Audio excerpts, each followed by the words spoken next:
Piştî girtina bi sedan sazî û komeleyan Enstitûya Kurdiya Stenbolê jî di rewşa awarte de hate girtin. Bi biryara Wezareta Karên Navxweyî Tirkiye nîvê şevê ji hêla polîsan ve deriyê Enstitûya Kurdî bi darê zorê hate şikandin û pişt re derî hate morkirin. Xebatkarên Enstitûyê dibêjin bi agahiya muxtar ew jî hay çêbûne ku Enstitûya Ziman hatiye girtin. Her wiha parêzerên Enstitûyê jî ji bo vekirina Enstitûyê serî li rêya hiqûqê didin. Xwendekarên Enstitûyê dema ji bo dersê hatin Enstitûyê dîtin ku deriyê Enstitûyê hatiye şikandin û hatiye morkirin.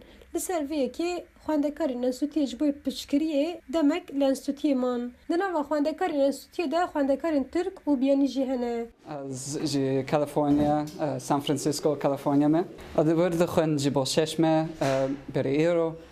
Îro Enstitûya hat girtin. Wek gelekî rexistina Kurdan an şandî li Tirkiye niha.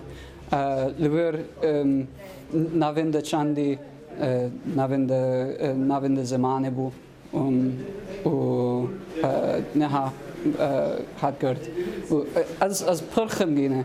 Ez jê Amerîka me vê ziman na zimanê diyayê min e. û ez pir xemgîn e.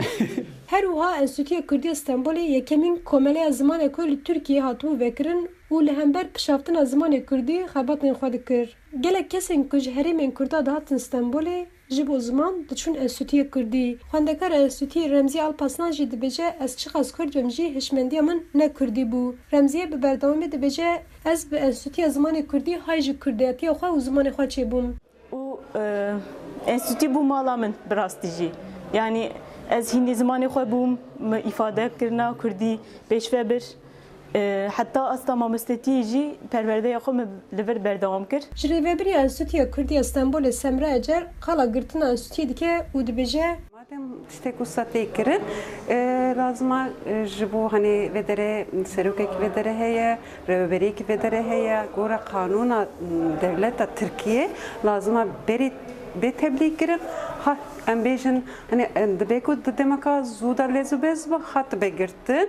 Lazım e ser telefonan xwe bigihandana va insana. Ecer balê dikişine ser pişaftina zimanê Kurdî û bi berdewamî qala pêvajoya xebatên Enstitûyê dike. Enstitûya Kurdiya Stenbolê ji sala 1992 vir ve li bajarê Stenbolê ku zêdetirî 2 milyon Kurd lê dijîn dest bi xebatên xwe kiribû. Bingeha Enstitûya Kurdiya Stenbolê ji hêla rewşenbîrên wek Musa Anter, Feqî Hüseyin Sanic, Cemşîd Bender, İsmail Beşikçî, Celal Yoler û Abdurrahman Dureva hatiye avakirin û 25 sala ji bo ziman û çanda Kurdî li Stenbolê xebatên qedirbuha datin kirin. Zozan Yaşar, Dengê Amerîka, Stenbol. Esmane